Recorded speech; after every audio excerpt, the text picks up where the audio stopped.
Olá, seja bem-vindo ao podcast Desver. Eu, Gustavo Dias, e meu colega Gil Ales. Hoje estamos muito honrados com a presença da doutora Ana Albani, professora do Instituto de Arte da URGS, né? Uma curadora muito importante, eu diria que fundamental no cenário das artes visuais aqui no Rio Grande do Sul. Desde já, muitíssimo obrigado, professora, pelo aceite em conversar um pouco aqui com a gente. E eu vou pedir que o Gil apresente-a devidamente aí para os ouvintes. Pois é, eu acho importante porque é uma honra ter você com a gente.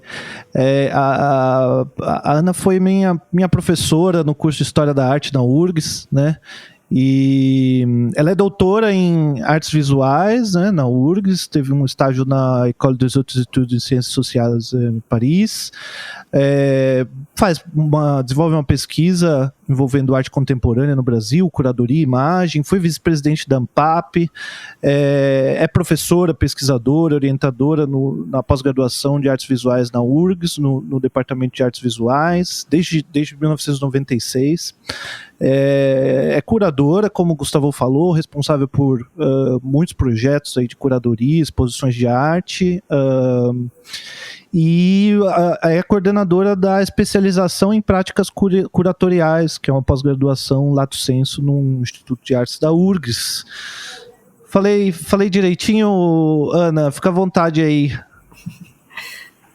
Bom, também para mim, se para vocês é uma honra, para mim é uma alegria poder estar nesse projeto, conversar com vocês. Acho muito interessante essa possibilidade de um projeto que se chama Desver, não é? Para alguém que há tantos anos labuta na área da visualidade, das artes visuais, e que, na verdade, estamos falando a partir do som, da voz, que também eu acho que é uma articulação interessante, né? As relações espaciais são um pouco diferentes, mas eu acho que a minha apresentação, a gente sempre desempenha vários papéis, não é? Funções, papéis.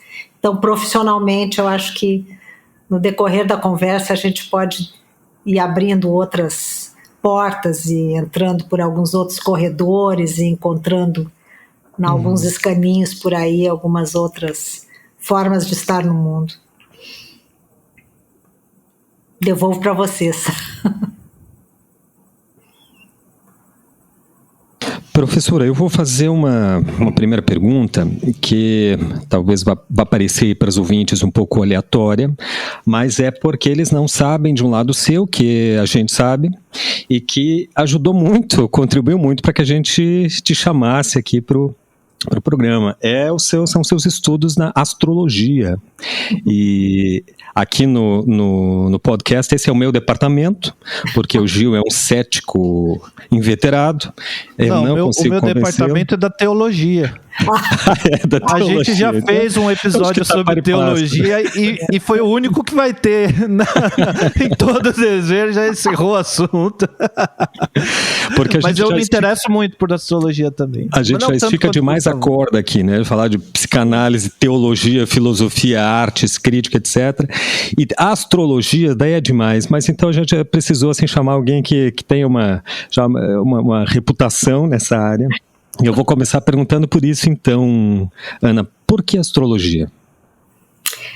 Pois é, eu me interesso por astrologia há muitos anos. Eu era muito jovem, assim, tinha, 15, 16 anos, e eu comecei a me interessar por isso, né? E, enfim, vendo algumas coisas, principalmente aquela era uma época, não é, em que para estudar astrologia não é como hoje, que você faz os cálculos todos de um mapa astrológico, de uma mandala astrológica, não é? É tudo no computador e você faz as variações todas. Naquela época você tinha que aprender a calcular, fazer os cálculos, enfim, não é aprender a cozinha mesmo da astrologia. Eu sempre construir na mão a mandala mesmo. Na verdade, assim, é um caminho meio tortuoso a forma como eu cheguei na astrologia. Eu sempre, é muito curioso, porque eu sempre gostei muito de livros de ficção científica. Livros de ficção científica, livros de, enfim, romances policiais. Eu gostava muito desse universo, enfim, não é esse tipo de assunto, de tema. E por algum motivo fui chegando nessas questões de ler sobre alquimia e sobre os elementos. Eu estou falando assim dos anos 70, né? Quando eu digo assim que eu comecei a me interessar bastante jovem, não é? Como as pessoas... Bom, o Gil deu ali um pouco do meu currículo, é de se deduzir que esse currículo não se fez não é? Eu sou professora no Instituto de Artes desde 96, as pessoas fazendo as contas devem imaginar que eu tenha nascido alguns bons anos antes de 96. Então, eu estou falando de uma menina nos anos 70, uma jovem nos anos 70, em que essas questões, elas estavam muito, assim, também, elas efervesciam bastante, não é? Então, foi aí que começou meu interesse por astrologia. Eu fazia yoga, praticava tai chi e outras coisas, enfim, e fui me interessando por isso. E passei a estudar, né? E fui estudando, fazendo, articulei alguns grupos de estudos para estudar de uma maneira mais organizada e formalizada.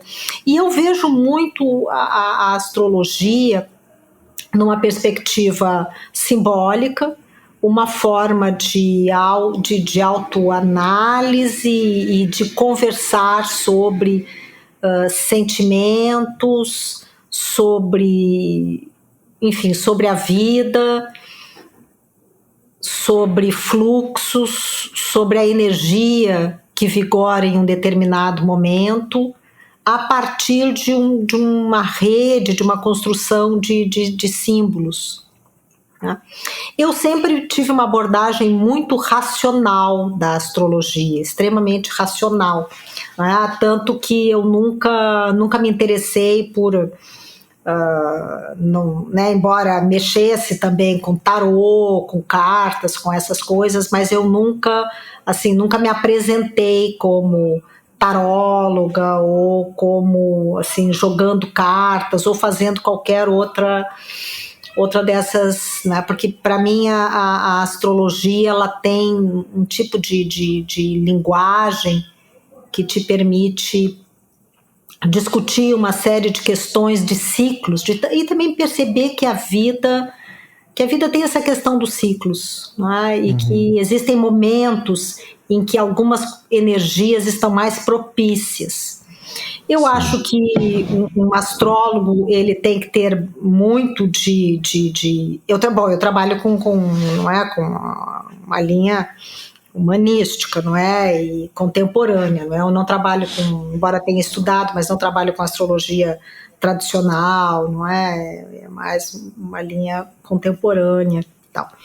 Então, eu acho que tem que ter muito uma questão assim, de estudar psicologia, filosofia, experiência de vida, muita pesquisa também, analisar os momentos, outros mapas. É um trabalho sem fim, não é? Se eu for pensar, botar dos anos 70 para cá e do final dos anos 80, quando eu passei a ter uma atuação mais sistemática, e inclusive trabalhei durante um período profissionalmente de forma mais regular com astrologia, não é? Eu digo assim, com atendimentos, não é? Não só para pessoas com contato mais próximo. Os anos 80, os anos 90, os anos 2000, bom, o que dá isso? Dá uns 30 anos, né? É mais ou menos, mais de 30. E sempre estamos aprendendo alguma coisa nova, não é? Porque é o mesmo tanto de tempo que você estudou curadoria, talvez até mais. Mais, claro, mais. Né? De alguma maneira, assim, eu passo eu coloco, claro que eu já organizava exposições e já trabalhava com montagem de exposições. Eu fiz o Instituto de Artes, né? Eu entrei no Instituto de Artes como aluna, em 1980, né? E me formei em 85. Antes eu fazia o ateliê livre da prefeitura, porque eu sempre entendi, assim, desde que eu me conheço por gente, o que eu sempre gostei de fazer e sempre achei que fazia bem era desenhar. Eu sempre desenhei e sempre achei que era o que eu fazia melhor. Enfim, então eu sempre dizia que seria pintora, né, que eu seria artista desde de criança, assim. Eu estava sempre às voltas com os meus cadernos, com as minhas caixas de lápis de couro, as minhas caixinhas de aquarela. Eram os meus amigos, assim, eram os meus melhores amigos. Era o meu espaço de troca, assim, era com as minhas caixas de lápis de cor e com as minhas aquarelas. Então, quando eu fiz, eu aguardei, assim, eu aguardava muito fazer 15 anos. Diferentemente das meninas, não é da minha idade, assim, que aguardavam fazer 15 anos, que era para fazer baile de debutantes, eu jamais cogitei qualquer coisa parecida com essa, não é? Nunca imaginei. Eu queria fazer 15 anos porque era a idade mínima para você entrar no ateliê livre da prefeitura. Que interessante. Então eu queria muito fazer 15 anos. Normalmente as meninas nessa idade querem ter 15 anos para ir para Disney, né? Era uma ambição bastante nobre. Bom, eu sou filha da classe operária, não é? Então o Disney nunca esteve nos meus na lista, na minha possibilidade, não é? Graças a Deus nesse caso, né? Nunca esteve nas minhas possibilidades. Era uma outra época, eu tinha colegas de aula que iam para Disney, que voltavam com esses relatos, porque também sou de uma época em que a escola pública, eu fiz sempre escola pública, não é? Eu estudei primeiro no grupo escolar Santé. Eu nasci e me criei no centro de Porto Alegre, não é? Eu sou assim, às vezes conversando, dia desse estava conversando com um amigo, uma pessoa estava dizendo, mas você é gaúcho. Eu digo, eu sou porto-alegrense do centro de Porto Alegre. Mas, enfim, a brincadeira era que eu não entendo nada de chimarrão, por exemplo, assim, eu não sei fazer. Eu mesmo aprendi vendo um vídeo do YouTube. Não, claro, eu posso fazer. Mas eu gastei umas 2 semanas quando cheguei em Porto Alegre, em 2015, eu gastei umas 2 semanas treinando, que eu achei que eu não ia conseguir sobreviver aqui se eu não soubesse fazer um chimarrão. O Gilberto achou que era lei. Não, é isso. Tem alguma coisa que me obriga a tomar chimarrão aqui. Então eu ia lá, treinava, até que aprendi a fazer mais ou menos. Assim, eu gosto bastante, mas alguém tem que fazer. Pode ser que eu aprenda. Olha, pode ser que eu venha a aprender isso ainda, né? A gente sempre pode aprender alguma coisa nova, né? Então posso aprender isso. Mas, enfim, não é... porto-alegrense do centro de Porto Alegre, não é? A minha mãe é de origem italiana e o meu pai de origem portuguesa, não é? Esse Albani é o sobrenome da minha mãe e o Carvalho é o sobrenome do meu pai, né? Meu pai é catarinense. Então, ele catarinense ali da região de Imbituba, Laguna, aquela região sul ali das praias, não é? Toda uma família de pescadores. Então nós não construía assim essa coisa do chimarrão e tal, isso que é aquilo. Não sei muito bem como é que adentrei por aí. Eu estava falando das escolas que eu tinha estudado, que eram todas escolas públicas, e de uma época em que a escola pública tinha uma coisa que eu considero fundamental, não é? Que eu acho que é uma grande questão que no Brasil foi se perdendo, que é que as crianças tenham na sua formação um espaço de convivência de diferentes classes sociais, porque isso foi se perdendo, com as modificações, não é, econômicas e sociais no Brasil, um certo apartheid social e econômico que foi se construindo, não?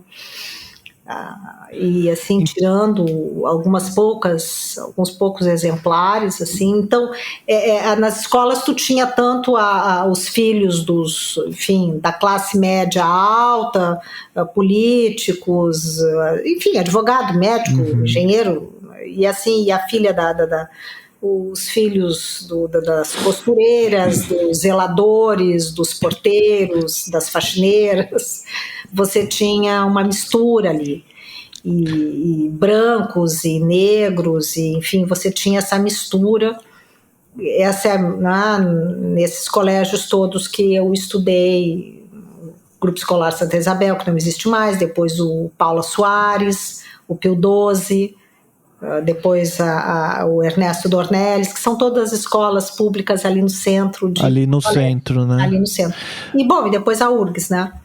Então tinha essa coisa de planejar, assim, desse meu projeto lá, que já que eu achava que o que eu fazia bem era desenhar, então que eu ia ser artista e tal. Então eu sonhava muito com isso.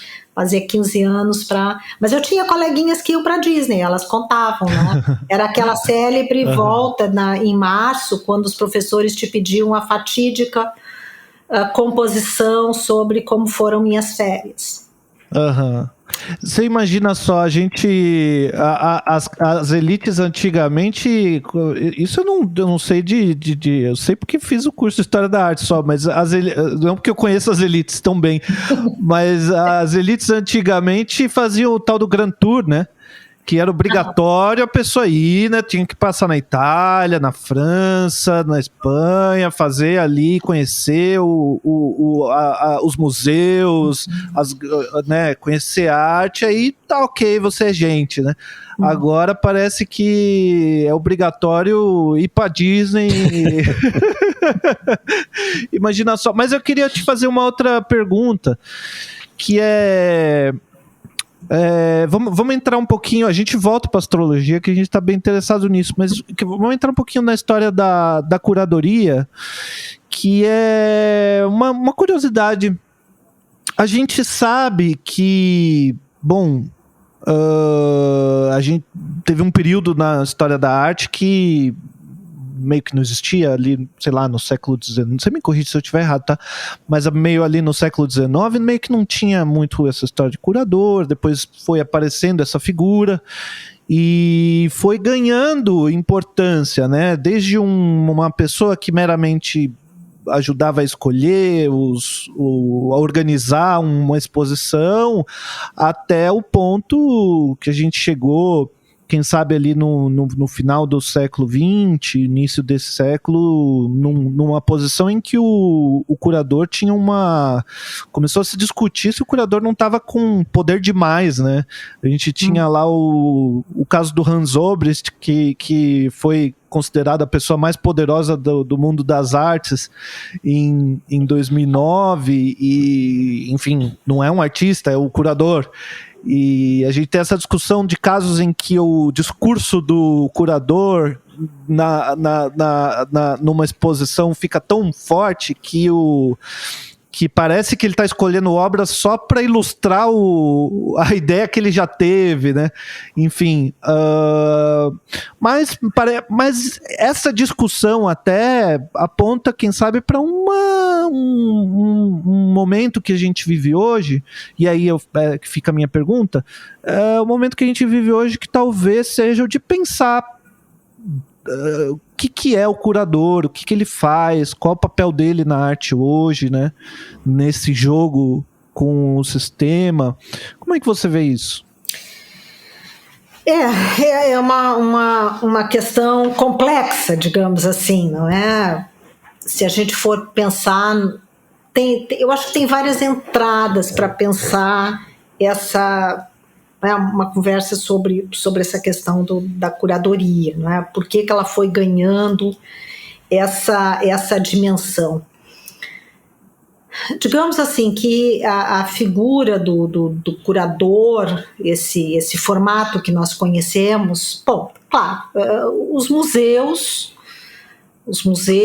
com as suas grandes exposições de acervo e depois exposições como, enfim, exposições temporárias, enfim, uma exposição não brota sozinha, não é? Ela sempre foi necessário que alguém pensasse essa exposição, que obras estariam lá, qual a conexão entre uma obra e outra, que tipo de, vamos chamar assim, de narrativa estaria presidindo a escolha de determinadas obras. A grande questão é quais são os critérios para escolher a obra X, Y, Z do artista tal ou qual.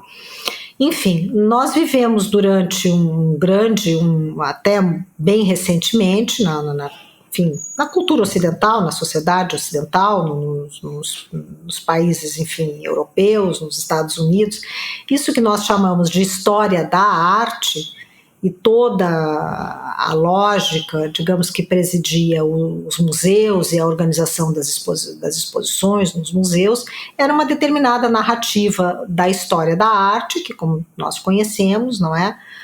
Eurocêntrica, baseada numa determinada sequência de movimentos que tinha uma determinada narrativa, o privilégio concedido aos chamados grandes mestres, que por um acaso, certamente só pode ser acaso, o fato de que eram assim todos homens e europeus ou norte-americanos e brancos. Mas deve ser só coincidência. Coincidência que só durou 500 anos. Né? Uma coincidência, uma coisa assim. Enfim, por um acaso isso acontecia.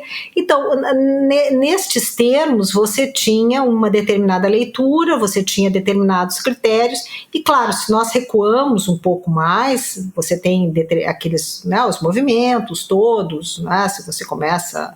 Vamos botar do impressionismo para cá, não é? Então, impressionismo e fauvismo, e cubismo e expressionismo, não vou citar todos os movimentos, até o surrealismo, enfim.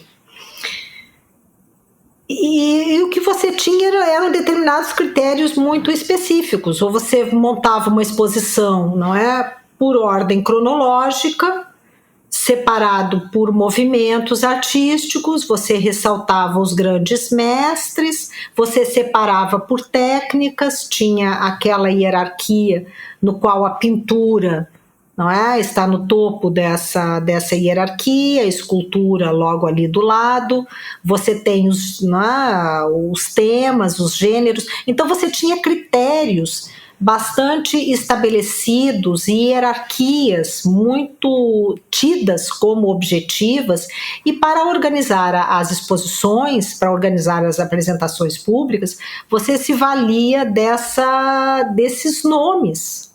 Então, assim, uma exposição envolvendo os grandes mestres, Leonardo da Vinci, Michelangelo, e Renoir, e Picasso, e Van Gogh, Cézanne, enfim, né? Ou os movimentos, tu tinha esses critérios muito estabelecidos, não é? Dos anos 60 para cá, quando começa um debate em relação a isso e uma sucessão de miradas críticas em relação a essa concepção de obra de arte centrada na pintura, no objeto, na escultura, não é? No produto final, você passa a pensar a arte como processo, entram em questões a desmaterialização desse objeto, bom, todas as questões associadas à arte conceitual, bom, vamos recuar até um pouco mais, né? A contracultura, toda uma discussão e um debate sobre essa divisão tão assim, arraigada entre alta cultura, entre indústria cultural, quer dizer, a produção cultural erudita de um lado, sofisticada, buscando a inovação, o novo, dirigida realmente para uma elite intelectual que vai dominar esses códigos e poder realmente usufruir do conhecimento que está implícito nessas produções bastante complexas e sofisticadas. Depois, do outro lado, você tem a indústria cultural, mas lá você tem a arte popular. Enfim, quando começa um questionamento que embaralha essas fronteiras, que você já não tem mais assim, uma evidência de que um determinado objeto, uma tela, tinta, escultura, mármore, ou seja, não é, determinados procedimentos e determinadas técnicas e determinados materiais vão configurar uma obra de arte, quer dizer, um pintor, um escultor, uma pintura, uma escultura, você passa a ter obras de arte feitas, enfim, areia, fumaça, concreto, espelho, pluma, ferro, performance, sangue, ossos, pneus. Ou nada, né? Nada, vazio. Nada, vazio. A gente viu aquela história. Né? Uma galeria completamente vazia. Bom, enfim, quando passa, não é? Então vem da própria produção artística uma desconstrução radical do que se entendia por arte e por objeto de arte, né? Então você passa a ter, não é, a própria crítica de arte, a figura do crítico de arte, que é aquela pessoa que escreve sobre arte e que, né, muitas vezes textos que vão ser publicados enfim, não é, veículos que atingem o grande público, jornais, revistas. A própria figura do crítico de arte também fica balançada, porque como é que você defende, ou você acusa, ou você critica uma determinada produção que, enfim, realmente está fazendo uma crítica da própria arte, não é? E dos limites dessa própria arte, convocando temas políticos, convocando, não estando mais, porque aquela história da arte, não é? Ela era muito centrada numa questão de experimentação formal, a arte moderna, né? Experimentação formal, e de levar essa experimentação formal ao limite. Né? Qual é o limite da pintura? Qual é a coisa mais específica da pintura? É o plano, a cor.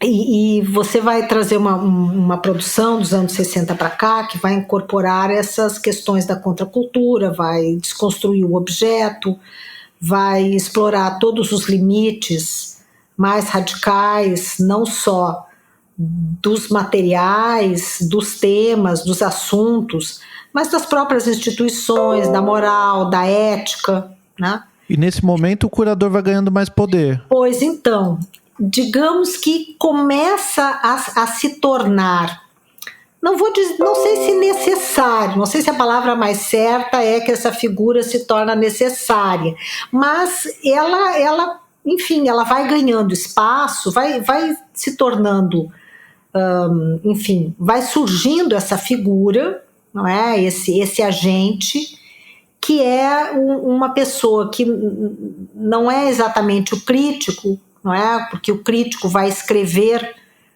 vai publicar textos sobre uma produção que já está exposta, já está em exposição, mas vai surgir essa figura que vai pensar, vai propor, vai estabelecer com os artistas um tipo de diálogo um pouco diferente daquele diálogo, porque o crítico também estabelece um diálogo com os artistas. O crítico, né, trabalha, né, tá junto com os artistas também, não é? Pensando, refletindo sobre a produção de um determinado artista. A questão é que a forma como o crítico se expressa é através de um texto, digamos assim. Eu não estou falando do pensamento crítico. Evidentemente que o curador tem pensamento crítico, o artista, o pesquisador, não é disso que eu estou falando. Estou falando como uma manifestação. A atuação, né? A atuação profissional. Né? Quer dizer, o crítico profissional que escreve, né? É disso que eu estou falando, é dessa figura. Seria certo, professor, desculpa interromper, mas para complementar até a pergunta, seria certo ser que hoje a gente viveria uma crise da curadoria? Quer dizer, depois desse um período de apogeu do crítico, hoje, contemporaneamente, haveria uma crise, como se ouve falar, uma crise da crítica também? Ou é um mito também? Tá sempre se falando em morte da pintura, em morte da crítica, em morte disso, em morte da... Estão sempre morrendo e ressuscitando. É o inferno astral do curador, então? Tá? Como? É o inferno astral do curador. Pode ser o inferno astral do curador. Esse é o máximo da metáfora astrológica que eu vou conseguir fazer, hein? O resto das piadas com astrologia ficam com vocês, tá? Tá certo. Conhecimento popular. Olha, o que eu penso é o seguinte, tem algumas questões do tipo... eu fico pensando, a gente pensa e discute muito sobre isso, não é? O que o curador ele tem, que ele vai fazer de diferente, né? A especificidade do curador é exatamente que o pensamento crítico do curador, ele se manifesta na espacialidade, digamos assim, na montagem da exposição. Ela não tem, porque assim, qual é a questão do texto, né? Aí a gente pode pegar lá o Foucault, naquele célebre ensaio sobre as meninas, quando ele vai também fazer um jogo entre a lógica do dizível, não é? e do visível.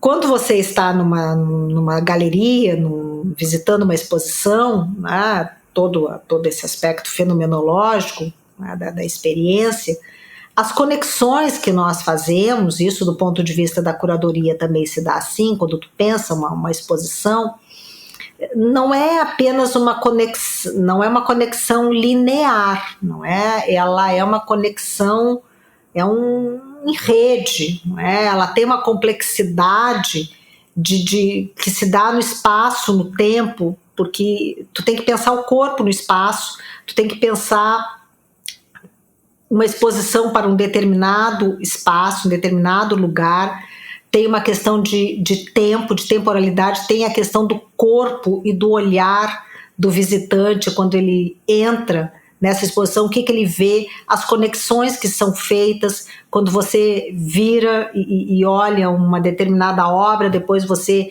segue e tem outra obra ali, você vai estabelecendo conexões, você entra, você sai, tem toda uma questão do corpo e da movimentação e dos jogos de olhares e de determinadas posições, paredes, é algo diferente da lógica de produção de sentido de um texto escrito, né? É diferente, mesmo que tenha o texto curatorial. Eu entendo, e outros curadores entendem também, que a curadoria, ela se manifesta na montagem. Claro que você produz um texto, vai ter um texto lá na parede, né? Você tem que ter critérios, e um curador, ele tem digamos assim, um compromisso com o público. Pois é, ele tem que dar, o compromisso do curador o curador, ele tem um compromisso com o artista, com os artistas. Quando eu falo que tem um compromisso com os artistas, isso não significa apenas que é porque o artista o convidou para fazer uma curadoria, ou os artistas estão vivos. Mesmo quando fazemos uma curadoria de acervo, né, os artistas podem estar, né, todos mortos, mas temos um compromisso com aquelas obras, não é? Com o que elas trazem, com conhecer a fundo as questões, conhecer a história da arte, a crítica de arte, aspectos teóricos, não é? Que embasam aquela produção, os processos. Então, se você vai montar uma curadoria, você vai exatamente fazer essas conexões, mas você tem um compromisso com o público no sentido de público visitante e com a dimensão pública da exposição. Ou seja, se eu faço uma curadoria, eu devo ser capaz, a princípio, devo ser capaz, né, de apresentar os meus argumentos e defendê-los de alguma maneira. Tá? Então, nesse sentido, se produz um texto. Mas eu entendo que é mesmo possível. Quer dizer, que eu posso também fazer uma curadoria e não fazer texto nenhum. Eu não precisaria... claro, não é? A rigor, em última instância, não precisaria escrever sobre ela. Não é isso imprescindível. Ou posso fazer um texto muito curto. Não, a curadoria mesmo, ela está lá na montagem da exposição. Esse é o exercício e a prática da curadoria. Vejam que, né, eu espero assim, que não interpretem que eu estou dizendo que o texto não é significativo, o texto curatorial não é, mas é onde você apresenta seus argumentos. Claro, mas eu digo assim que a essência mesmo da curadoria, eu pelo menos entendo assim, ela não está em outro lugar. Ela tem, não é que ela não está no texto, ela tem que estar na exposição.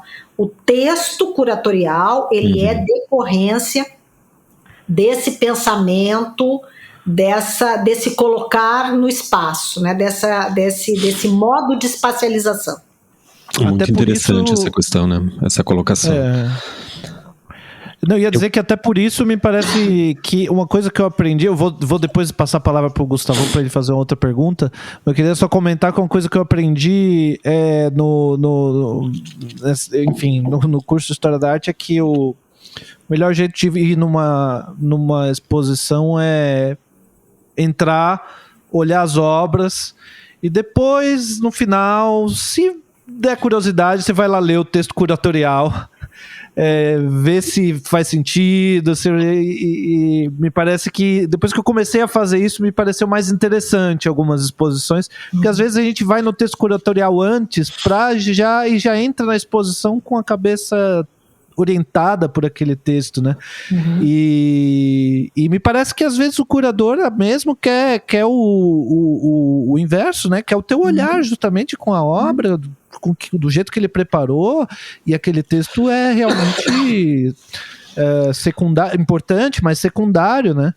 Faz muito total sentido com o que a professora mencionou agora, né? Quer dizer, o curador ele vai meio que criar uma experiência pro público, pro visitante, né? Então, se você ler primeiro o texto, ele já vai sugestionado. Quer dizer, ele não vai vivenciar a experiência que só pode ser dele, né? Ele acaba tentando vivenciar e procurando depois na exposição aqueles elementos apontados, aquela leitura que está no texto, né? Isso é uma coisa que às vezes eu peco mesmo, porque a gente chega e de cara tem aquele texto, né, professor? Aquele texto plotado de tal, e às vezes até pelo nome do curador chama tanto atenção, tem tanta pregnância assim, que você vai direto no texto e segue a exposição meio um pouco sugestionado, né? Enfim, uma exposição forte, montada de maneira consistente, ela vai junto, né? Vai fluir junto, tanto o texto, vamos chamar assim, a exposição dos motivos, das motivações, dos critérios, a argumentação, a construção desse argumento, quanto a experiência de cada um, né? Mas enfim, a narrativa que está realmente exposta, materializada numa disposição, numa determinada disposição, o fato de que determinada obra está aqui, a outra está logo ali, um trabalho conversa com o outro, determinadas opções, e depois o uso de uma série de ferramentas expográficas, não é? A presença de etiquetas, de informações sobre as obras, cores nas paredes, a iluminação, tudo vai criar uma ambiência, essa experiência. As coordenadas simbólicas, né, da experiência. Eu queria juntar as duas coisas, Ana, tentar juntar astrologia e curadoria agora, já que a gente perguntou de forma segmentada. Nós aqui fizemos o seu mapa astral e descobrimos que você é ariana com ascendente em peixes. É brincadeira, a gente não fez, a gente ouviu numa entrevista sua que ela divulga, né? A pergunta é assim, em que medida esse fato, né, E a astrologia em geral, claro, influencia nos seus projetos de curadoria. Porque tem uma história que eu acho absolutamente assim, eu não sei nem o que pensar dela, que foi um encontro entre a Cecília Meirelles, que teria sido convidada para uma série de seminários em Portugal, em Lisboa. Chegando lá, obviamente, ela foi procurar Fernando Pessoa, que na época já era o Fernando Pessoa.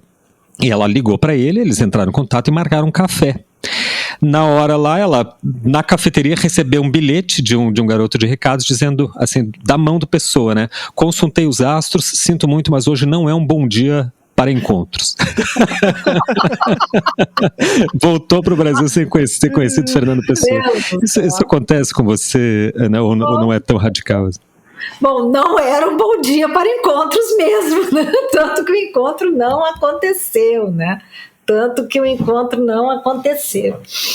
Bom, tem algumas exposições, tem uma exposição, um projeto que realizei em um dos laboratórios de curadoria, não é? Que, enfim, e que tem até foi, eu acho que uma das primeiras exposições em que essa conotação, essa questão astrológica se tornou mais evidenciada, assim, até porque, enfim, durante um bom tempo eu deixei esse meu lado astrológico, digamos assim, um pouco guardado, até porque não é o tipo de conhecimento que a academia veja com bons olhos. Hoje existe uma abertura maior em relação a isso, e também no ponto em que eu estou da minha trajetória, da minha carreira e especialmente da minha vida, eu já não me preocupo mais se alguém vai imaginar que, enfim, eu não seria uma pesquisadora ou uma historiadora. Bom, aqui vocês estão me vendo, mas no rádio, no podcast não vão ver, né? Mas assim, entre aspas, que eu não seria suficientemente séria, não é? Científica, digamos assim, não é? Por enfim, não é? Por ter por manifestar esse tipo de interesse. Então eu não me preocupo mais com isso.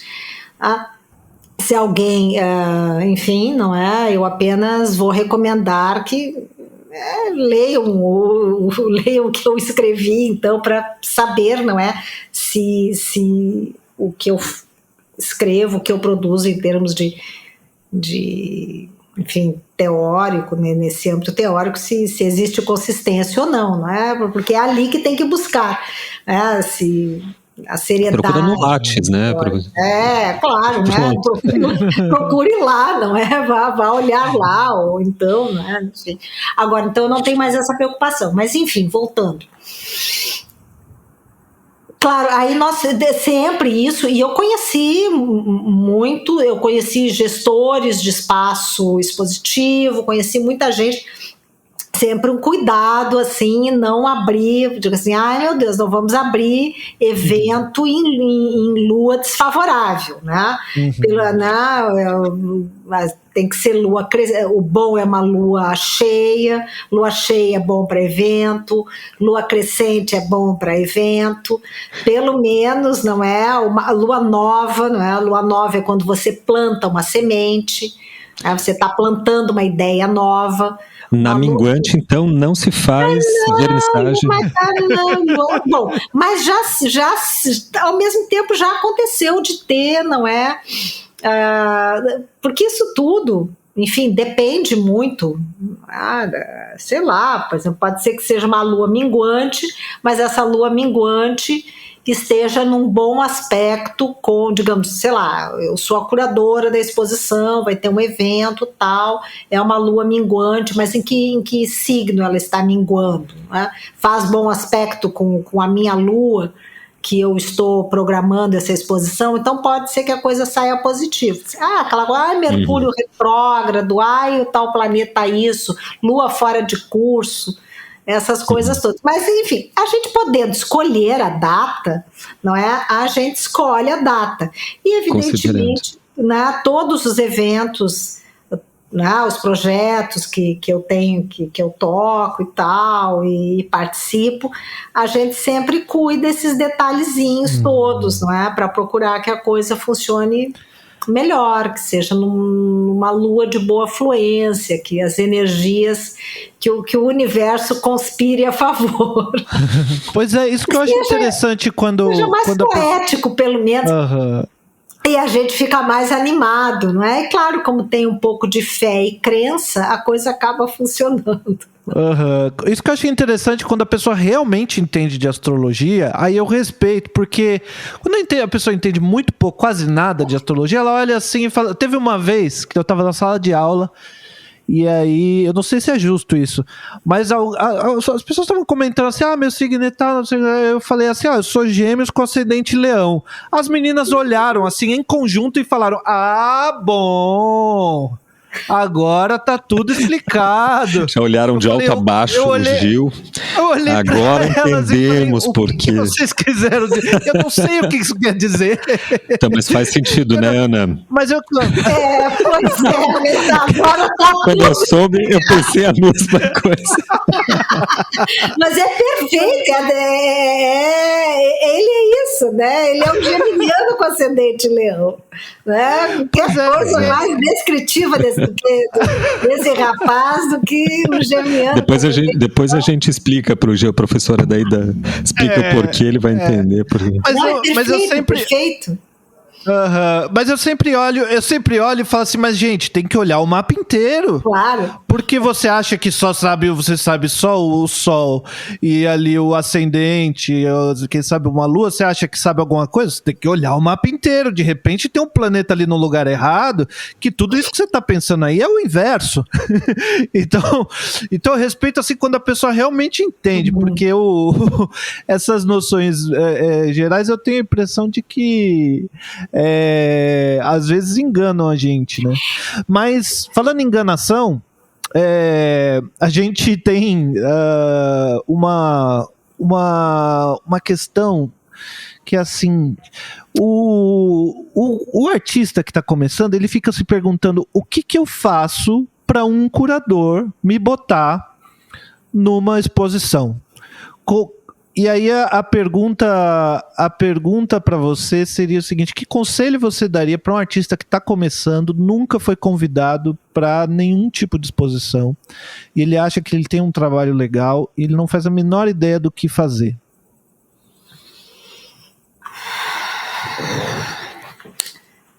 Outra pergunta complexa. Difícil.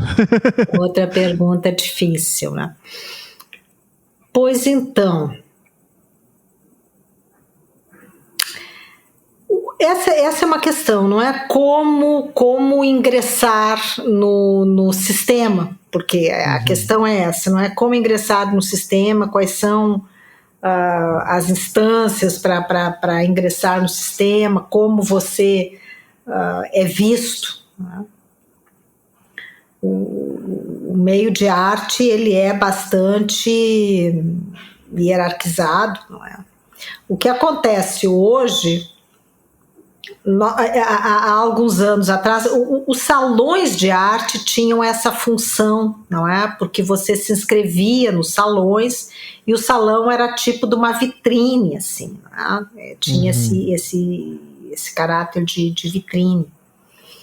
Só que os salões, eles foram perdendo espaço, não é? Realmente foram perdendo, realmente foram perdendo espaço. Me parece uma estratégia que tem sido mais usual, né, tem dado mais resultado, é exatamente que os artistas se tornaram, de alguma maneira, produtores também, não é? É você não apenas ter um projeto, um trabalho, mas investir muitas vezes se reunir com alguns outros artistas, apresentar alguns projetos, buscar os editais de espaços expositivos, quase geralmente, né, Agora nós estamos nessa situação de pandemia, então, enfim, né? Mas nós tínhamos alguns editais, né?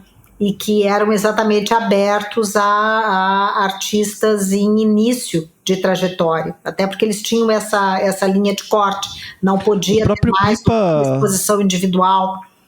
O próprio Pipa tem esse corte, o Prêmio Pipa tem esse corte um pouco com artistas iniciantes, né?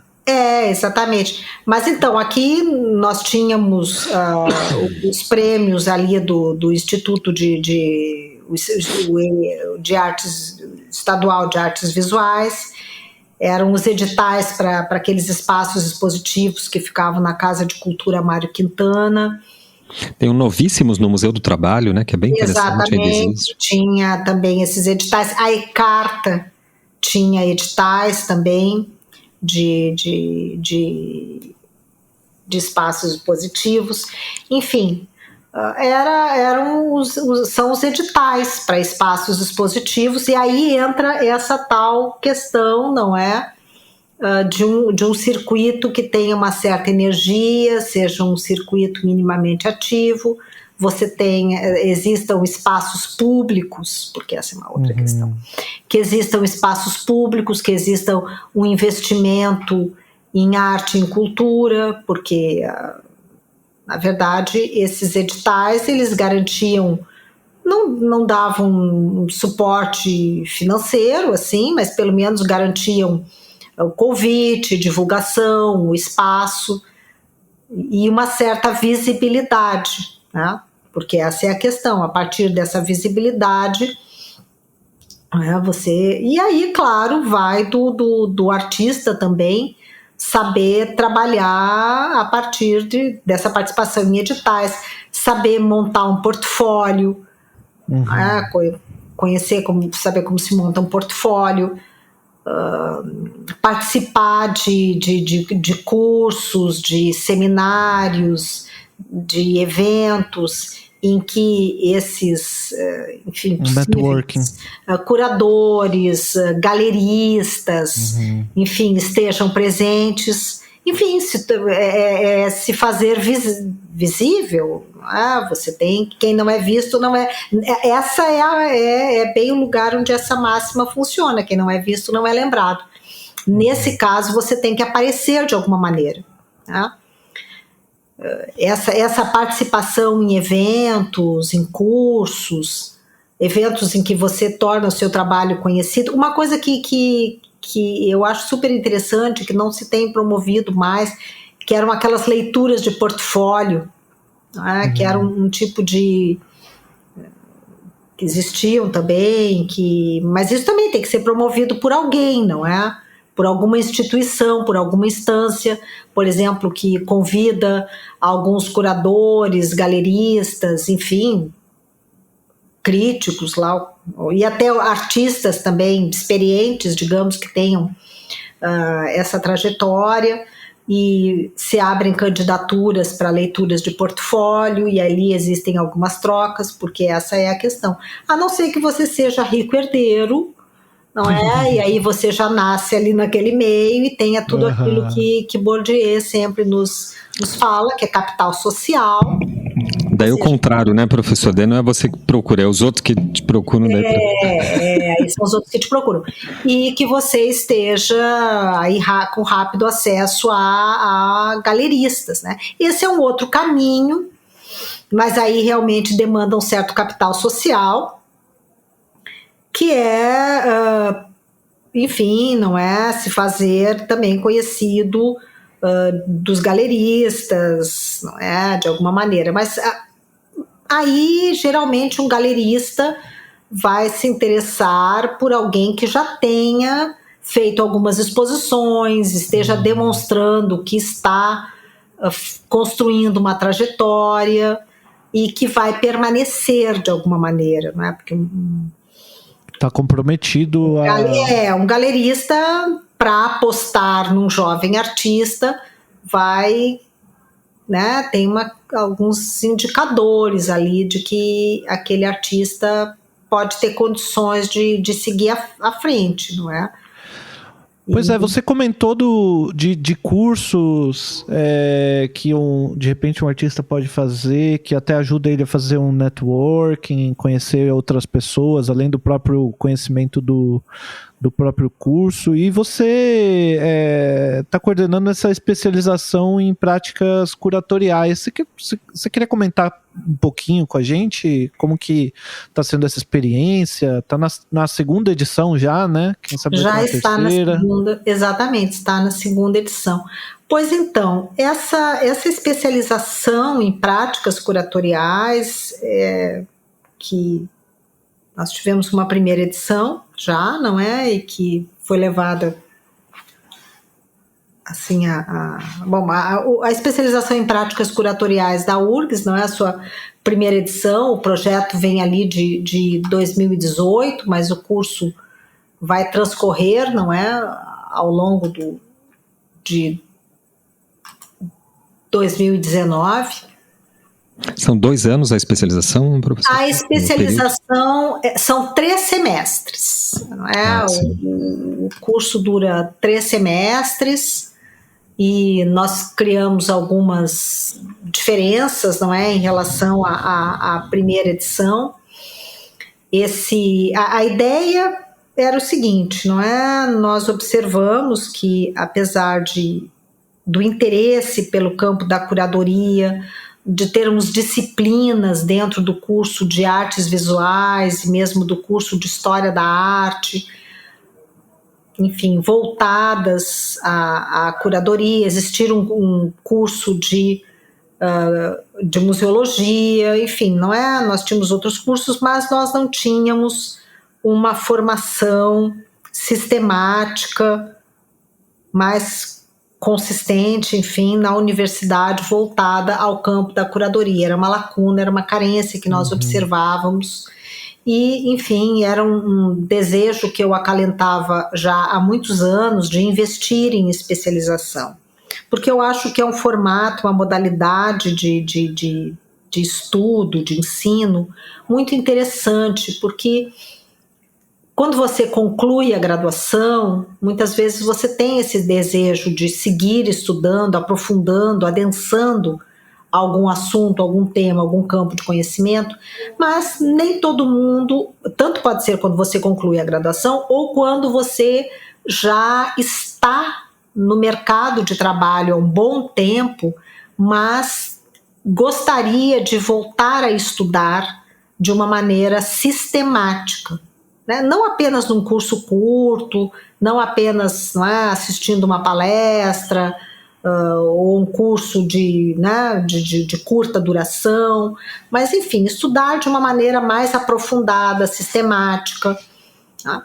Mas nem por isso deseja enfrentar de imediato um mestrado ou um doutorado, já que mestrado e doutorado eles estão muito voltados a uma pesquisa específica, de um tema específico, tá? Voltados também a que você se torne profissionalmente pesquisador ou professor universitário, né? Em princípio isso não é bem assim que está se dando agora no campo das artes visuais, mas enfim. E a especialização ela tem um outro perfil, né?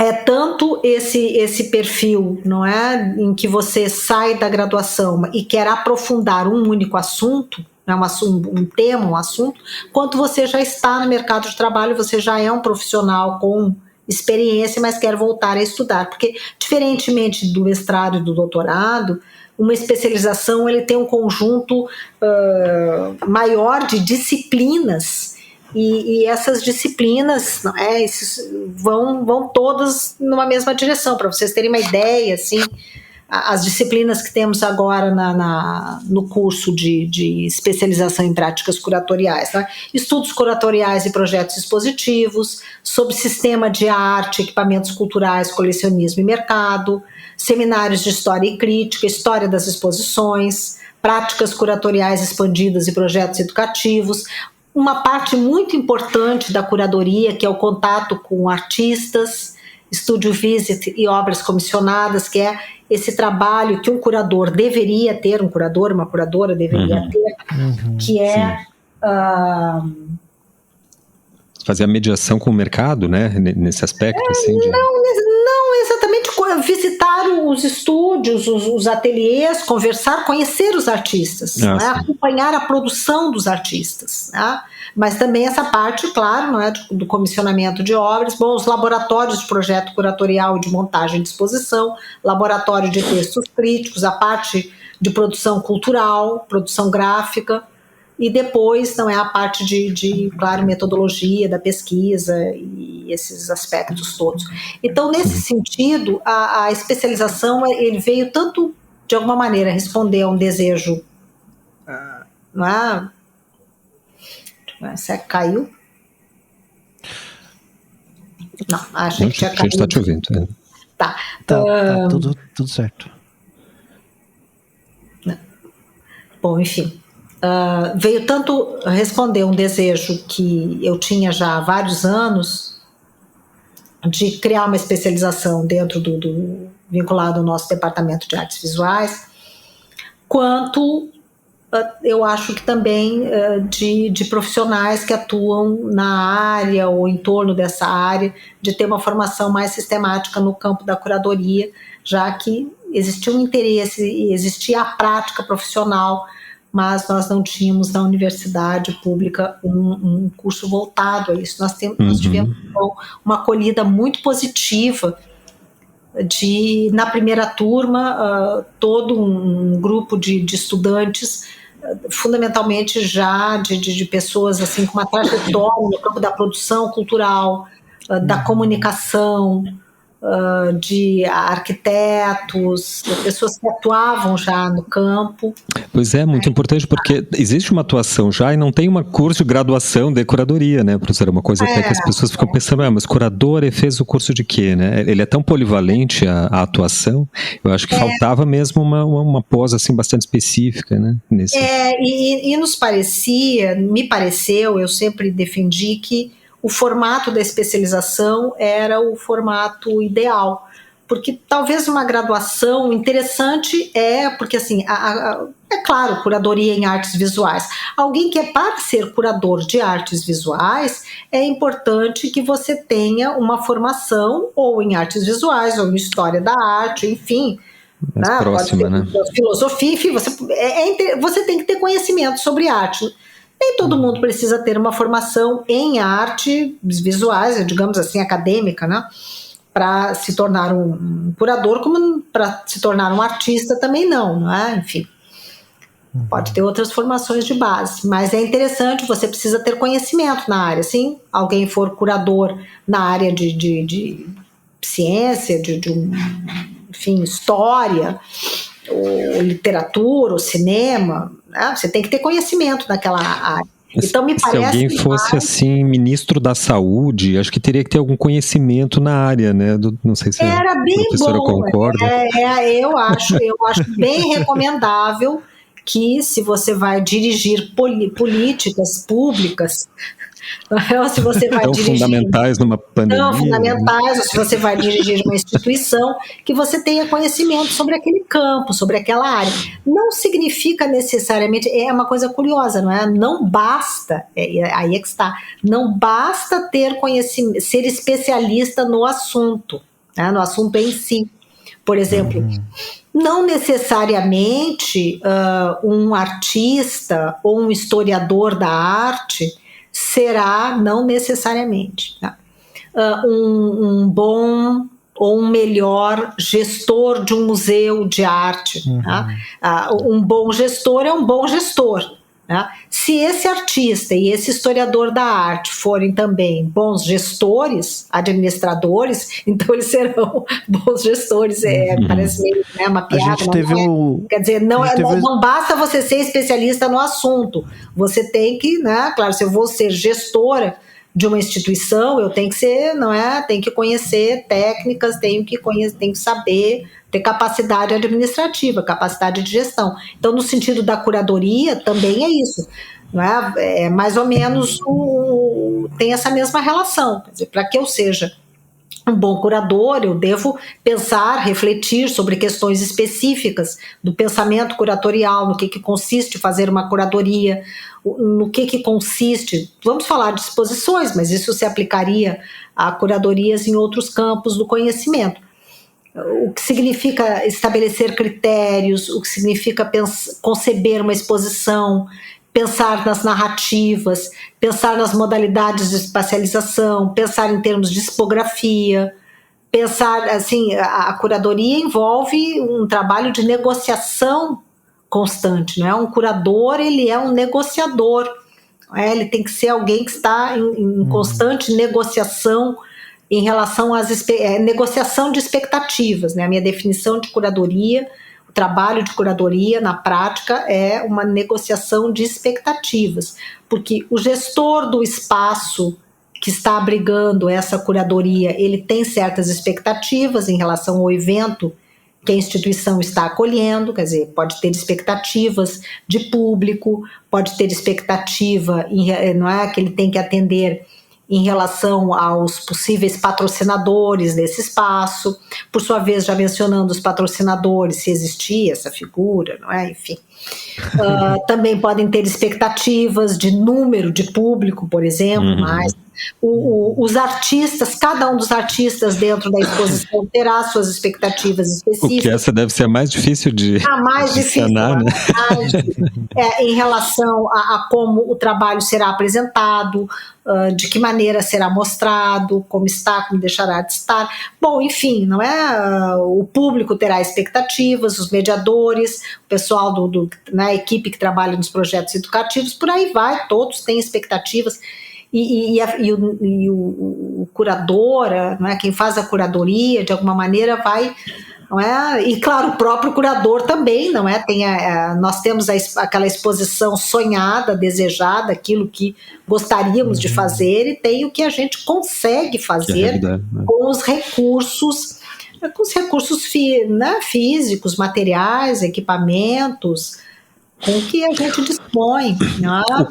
O curso agora... especialista em produzir exposição com todos os recursos, né? Cada vez menos recursos, né? O curso agora, semana que vem, retoma as aulas no Instituto de Artes, o curso, ele está em andamento ou está com matrículas abertas para uma nova turma? No momento nós vamos iniciar agora em agosto, dia 13 de agosto, retomamos o terceiro e último semestre da segunda turma. Da segunda turma. Vai até o final de dezembro, vamos fazer um recesso e, na verdade, estamos colocando para março a finalização das apresentações, porque uma especialização você tem que fazer trabalho individual de conclusão de curso, não é? Tem algumas diferenças entre fazer uma dissertação de mestrado ou uma tese de doutorado, no sentido que você não precisa ter defesa pública. No nosso caso, os projetos individuais, eles podem escolher entre fazer um projeto curatorial ou um artigo acadêmico passível de publicação em uma revista, enfim, não é, da área, do campo da curadoria, das artes, da história da arte, enfim, tem muitas revistas que acolhem. E nós estamos aí, claro, nós estamos pensando, a equipe, não é?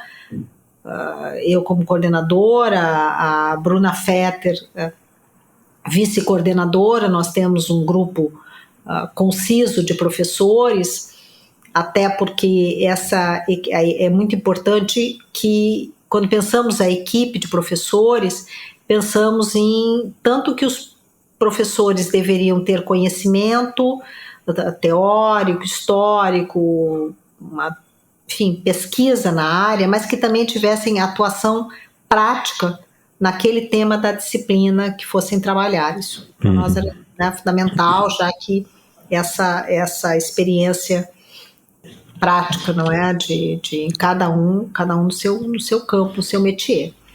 E nós estamos, então, pensando, até a partir essa questão da pandemia, do isolamento social, e que, de uma hora para outra, transformou o nosso curso em Foi para remoto?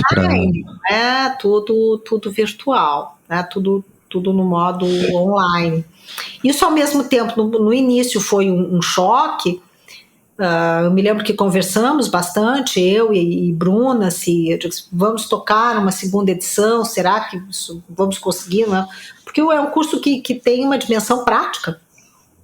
Enfim, é montar exposições e tal, e visitar exposições, isso, que aquilo. E no fim eu defendi que seria uma oportunidade de fazer e que deveríamos tentar, né, enfim, apostar nisso. Estamos tendo uma segunda turma bem diferente da primeira, o perfil é diferente da primeira turma. E ao mesmo em uma turma, um grupo super engajado, está sendo muito interessante, muito vivo assim a participação dos alunos. Nós trazemos também convidados, outros curadores, pesquisadores, não é, para além desse grupo de professores, eu, além de mim, não é, Bruna Fetter, Eduardo Veras, Camila Schenkel, Francisco Dalcol, Fernanda Albuquerque, Sandro K., o professor Paulo Gomes, que ingressou agora nessa segunda edição, também com uma participação. Temos a nossa assistente, não é? Temos uma bolsista, a Cris Barros, e uma assistente administrativa, que é a Paula Serpa. Essa é a nossa equipe, nós tocamos a especialização com este grupo, e, enfim, nós estamos então pensando, cogitando, claro, queremos muito fazer uma terceira turma, e estamos exatamente, essa experiência do online nos colocou esse desafio e essa possibilidade de pensar num curso, num formato EAD, que possibilitasse, enfim, EAD, no sentido de ser realmente online. As aulas são todas síncronas, né, porque as aulas são concentradas nas sextas e nos sábados. E que pudéssemos, então, abrir nessa modalidade até e, de repente, ter trocas e ter estudantes de outros pontos do país, né? Porque isso está se revelando muito interessante, porque essas trocas exatamente nos permitiriam, talvez, agora eu junto com aquela pergunta, aquela questão, né, do Gil mais cedo, que a gente possa investir mais nessas trocas, de conhecer também artistas e curadores de outros centros, de outros pontos do país, porque é incrível, assim, né? Enriquece, né? E o Brasil não conhece o Brasil. É muito curioso quando a gente fala na arte brasileira, cultura não sei o que brasileiro, eu digo, mas de que ponto do Brasil você fala, né? É tudo tão diferente, e a gente acaba conhecendo pouco, trocando pouco, e agora essa situação da pandemia nos obrigou a ficar, não é, nessa situação que estamos aqui agora, não é, esse modo online, tudo via essas plataformas, essas ferramentas, mas isso eu acho que a gente tem que tirar alguma coisa de positivo disso. E que talvez isso nos possibilite fazer mais uso dessas ferramentas, porque a gente fazia pouco. A realidade que a gente fazia pouco. Eu às vezes me pergunto, mas e por que trazíamos mais? A gente já podia fazer isso lá nas salas de aula, né? A gente tinha um computador lá, tinha tela, por que não convidávamos pessoas? Né? Por que não porque o computador estava ocupado com a Netflix, com o entretenimento, com o Facebook, daí não tinha tempo para fazer a gente descobriu outros modos, né, de uso da internet que são muito produtivos. Não, professora, e projetos que se pode tocar e sei lá. Sim, Gil, acho que eu te cortei aí.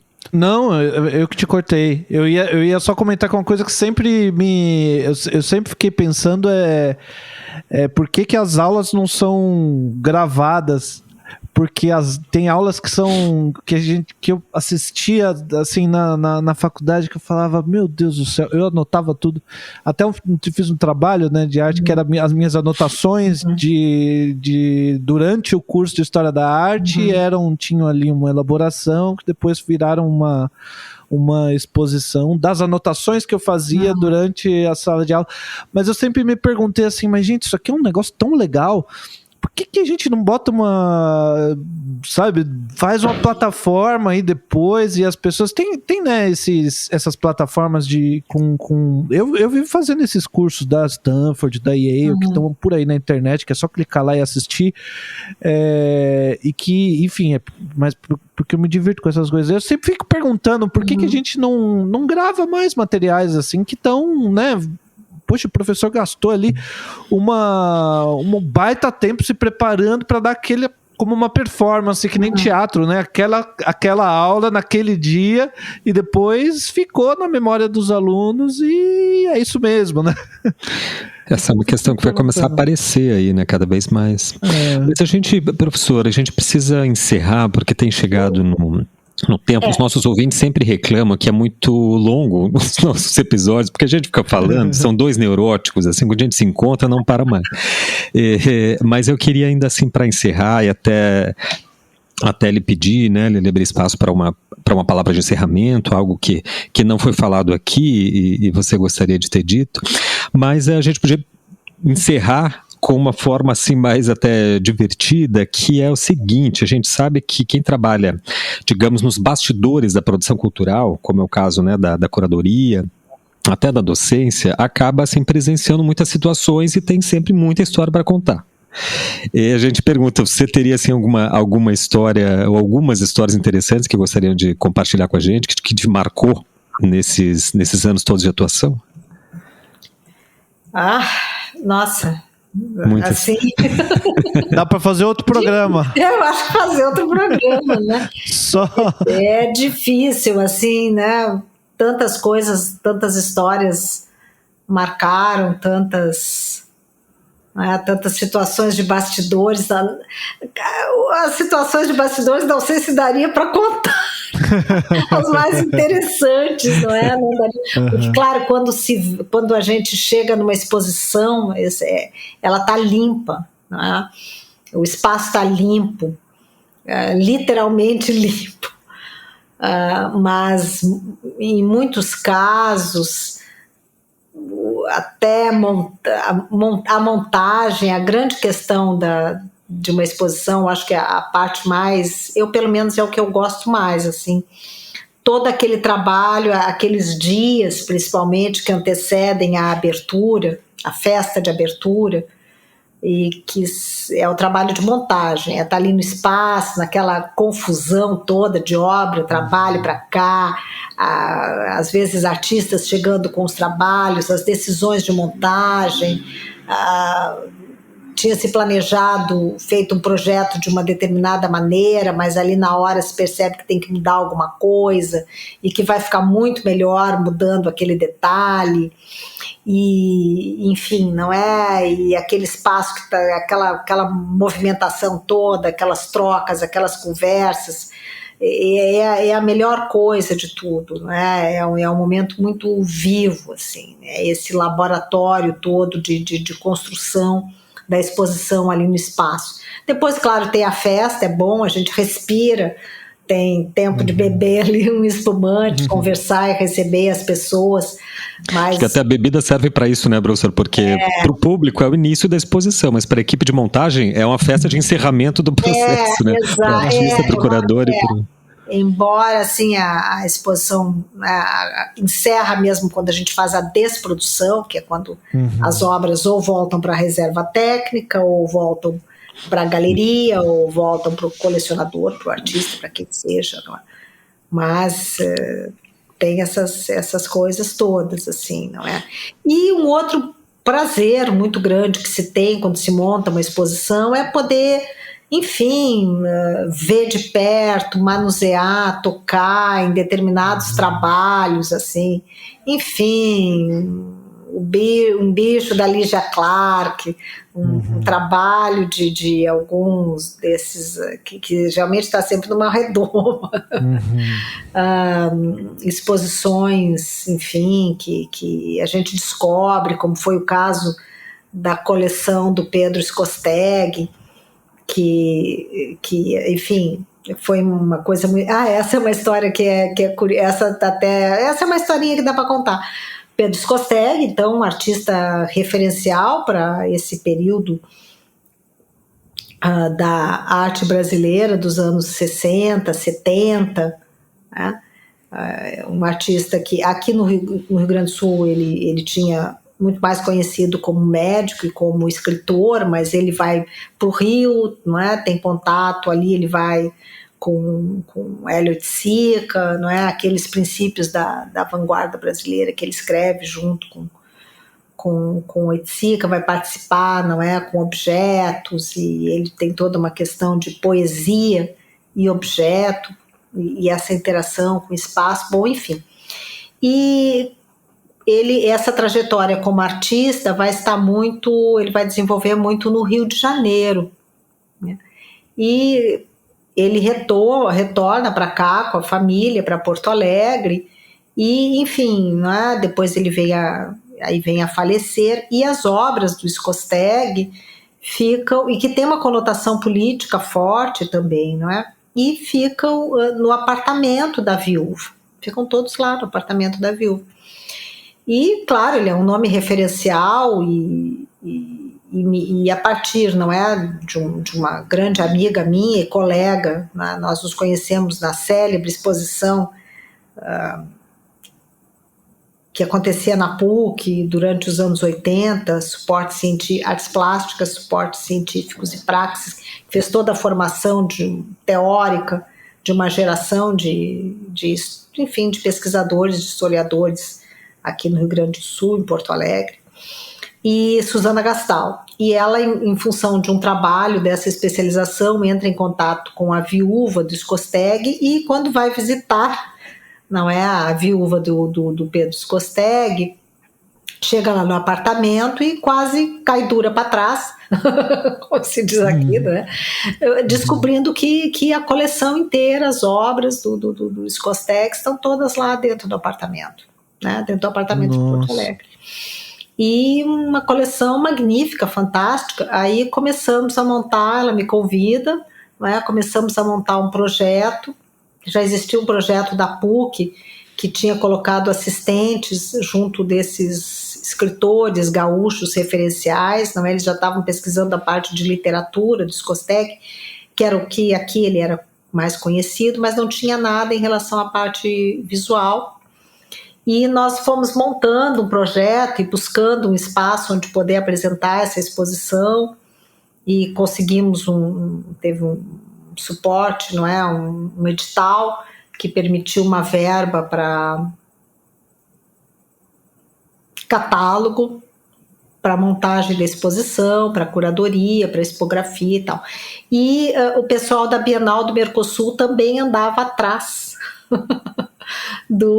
da coleção do Skosteg, e eu ainda me lembro assim do Justo ver, né, aquela coisa, mas como que vocês encontraram antes de nós, assim, porque o projeto era da Bienal fazer uma exposição, depois fizeram, né?